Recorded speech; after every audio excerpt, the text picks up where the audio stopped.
আসসালামু আলাইকুম রহমতুল্লাহি ওবরাকাতুহু। সম্মানিত দিনী ভাইগণ, আশা করি এবং দোয়া করি আপনারা সকলেই ভালো আছেন।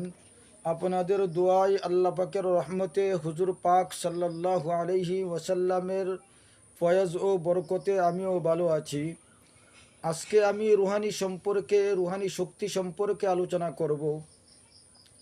আজকে আমি রুহানি শক্তি সম্পর্কে আলোচনা করব। মনোযোগ সহকারে শুনবো ইনশাল্লাহ। আমরা যারা মুদাব্বির, আমাদের অবশ্যই রুহানি পাওয়ার থাকতে হবে। যদি রুহানি পাওয়ার না থাকে তাহলে আমাদের দ্বারা রোগীর ট্রিটমেন্ট করা সম্ভব হবে না।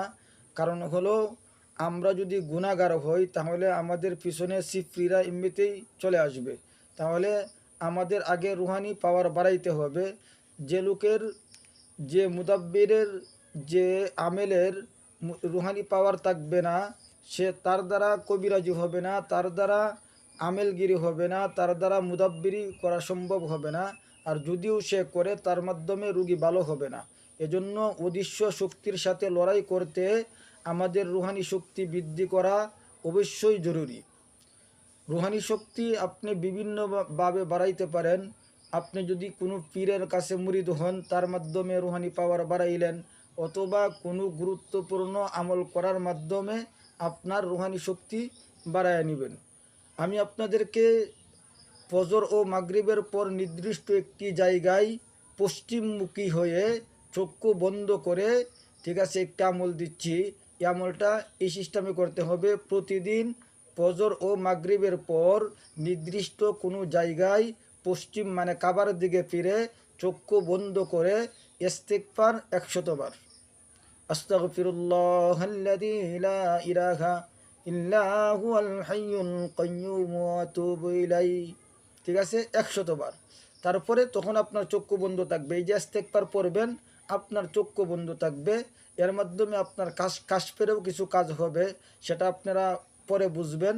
আপনারা আমলগুলা করেন। আপনারা প্রথমে কি করবেন? ইস্তিগফার 100 বার। তারপর যে কোনো দুরূদ শরীফ আপনি 100 বার পাঠ করবেন। এভাবে পাঠ করতে থাকবেন ইনশাআল্লাহুল আজিজ। আপনার যখন 41 দিন পার হয়ে যাবে, দেখবেন আল্লাহ রাব্বুল আলামিন আপনার ভিতরে একটা পাওয়ার দিয়ে দিবে, যে পাওয়ারের মাধ্যমে আপনি রুগীদের যদি ট্রিটমেন্ট করেন, তাহলে ওই সময় আপনি যা পরেই রুগীকে দম করেন, আপনি কোরআনে কারিমের একটা আয়াত পরে রুগীকে দম করলেন, দেখবেন কাজ করতেছে। অথবা সুন্নতি মাসনুন দোয়ার মধ্যে, মাসনুন দোয়া থেকে যে কোনো একটি দোয়া পাঠ করে রুগীকে ফু দিবেন, দেখবেন কাজ হবে। এজন্য আমাদের রুহানি পাওয়ারের প্রয়োজন। আমার কাছে ছোট্ট একটা আমল ছিল রুহানি পাওয়ার সম্পর্কে, আমি আপনাদেরকে দিলাম। আরও অনেক আমল আছেন যেটার মাধ্যমে এটা পরে দেওয়া হবে ইনশাল্লাহ। তো সকলেই আমার জন্য দোয়া করবেন, আমিও আপনাদের জন্য দোয়া করি। আসসালামু আলাইকুম রহমতুল্লাহি ওয়া বারাকাতুহু।